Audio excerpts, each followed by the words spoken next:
Hello friends. आज हम बात करने वाले हैं ऑप्शन फॉर बिगनर्स। ये एक मैं पूरी सीरीज बना रहा हूँ जिसमें मैं बात करूँगा ऑप्शंस के बेसिक्स की, ऑप्शंस के फंडामेंटल्स की। आप आ, कैसे एज अ बिगनर ऑप्शंस के बेसिक को समझ सकते हैं और अपनी डे टू डे ट्रेडिंग में आप उसको यूज़ कर सकते हैं for making consistent profit. So begin करने से पहले मैं आपको बता देता हूँ कि ऑप्शंस बेसिकली दो तरह के होते हैं, कॉल पुट। शेयर्स जो होता है उसी के ऊपर बेस्ड ऑप्शंस होते हैं। अ, कैसे वो डिफरेंट होते हैं, किन सिचुएशंस में हमें कॉल ऑप्शंस लेने हैं, किन सिचुएशंस में हमें पुट ऑप्शंस लेने हैं, ये सब अ, इस पूरी वीडियो सीरीज में मैं आपको बताने वाला हूँ।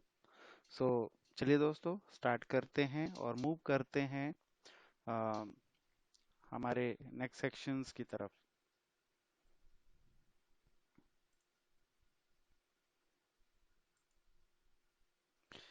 ये एक ब्रीफ इंट्रोडक्शन है मेरी। अगर आपको डिटेल में देखनी है, आप पॉज करके आप देख सकते हैं।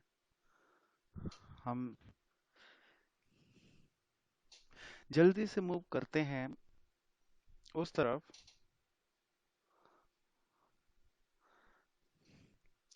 कि कॉल और पुट ऑप्शंस में क्या फ़र्क होता है और कॉल एंड पुट ऑप्शंस क्या होते हैं।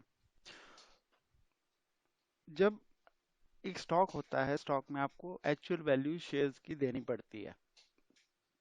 अगर आप लेट्स से रिलायंस का शेयर ले रहे हैं और उसका प्राइस अगर 2000 है तो आपको 2000 रुपये देने पड़ेंगे। लेकिन फ्यूचर फ्यूचर जो होता है एक स्टॉक का, उसमें भी एग्जैक्टली वैसे ही होता है कि जितना अंडरलाइंग प्राइस है आप उतना पे करते हैं। सो बेसिकली वो आपके लिए एक ऑब्लिगेशन बन जाता है। लेकिन जो ऑप्शंस हैं वो आपके लिए ऑप्शनल्स होते हैं। कैसे? मैं ये दो एग्जांपल से आपको समझाने की कोशिश करूंगा। लेट्स से कहीं पे एक घर बन रहा है, एक बिल्डर है, वो आपको घर बेचने की कोशिश में लगा हुआ है और वो बोलता है कि उसका प्राइस उसने रखा हुआ $5000, जो कि हमारा यहाँ पे दिया हुआ है। घर का प्राइस है हमारा $5000, ये वाला, राइट। अब बिल्डर आपको साथ में ये भी बेच रहा है कि उसमें घर जहाँ बन रहा है वहाँ पे बहुत सारी एमिनिटीज साथ में मिलने वाली हैं। और जो $5000 का जो घर है वो आपका $15000 का हो जाएगा आने वाले टाइम में।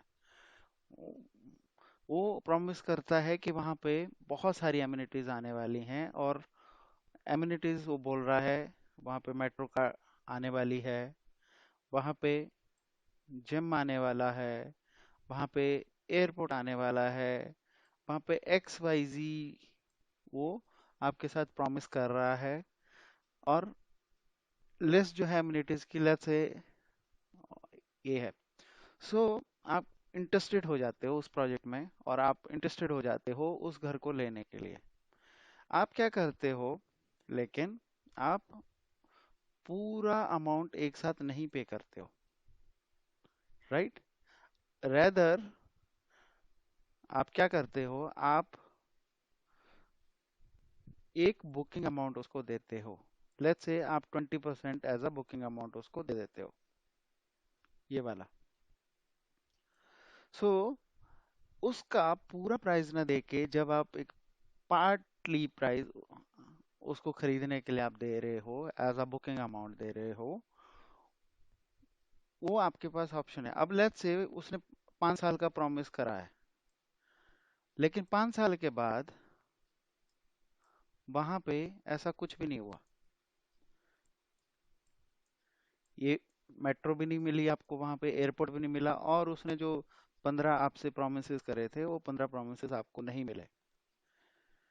आप क्या करोगे? वो बुकिंग अमाउंट छोड़ दोगे अगर ये प्रोमिस नहीं फुलफिल हुए हैं, और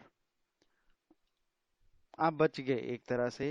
rather than paying all amount, the entire amount, आप 10,000 रुपये दे के बच गए। आपको अ, शुरू में आपको 15,000 $5,000 नहीं देना पड़ा, तो आपको बेसिकली आप एक तरह से उस फॉल्स उससे बच गए। यही एग्जैक्टली कॉल ऑप्शंस हैं।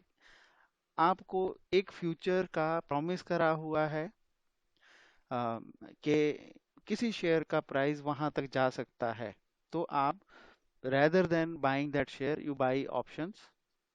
ठीक है? और लेट्स से अगर वहां पे अम, आपको शेयर, रिलायंस का शेयर 2,000 पे आपने स्पॉट प्राइस चल रहा था, आपको किसी ने प्रॉमिस करा था ये 4,000 तक जाएगा। आप 4,000 पे ये नहीं पहुंचा। आपने जितना भी उसका बुकिंग अमाउंट, मतलब उसका प्रीमियम, ये है आपका प्रीमियम, जो भी आपने उसका प्रीमियम पे करा है, आप सिर्फ वो दे के उससे निकल जाओगे। ये हैं आपके ऑप्शंस। सिर्फ आप प्रीमियम देके एक बुकिंग करवा लेते हो। अगर वो प्रोमिस फुलफिल होते हैं तो आप उसको अम, अम, उस फ्यूचर कॉन्ट्रैक्ट को